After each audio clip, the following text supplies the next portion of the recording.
Hello guys, আজকে দেখুন, আজকে উত্থান একাদশী। গোপসোনাকে উঠিয়ে নিয়েছি, ভোরবেলা উঠে গেছি। দেখুন আজকে কি কি করছি, পরপর দেখতে থাকুন।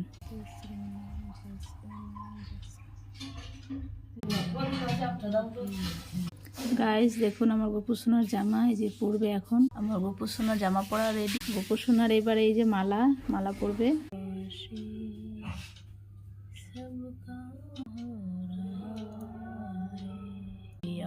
आपकी कृपा से करते हो तुम कन्हैया, कौन कहे तो तुम कन्हैया, जानकी वर नारायण नारायण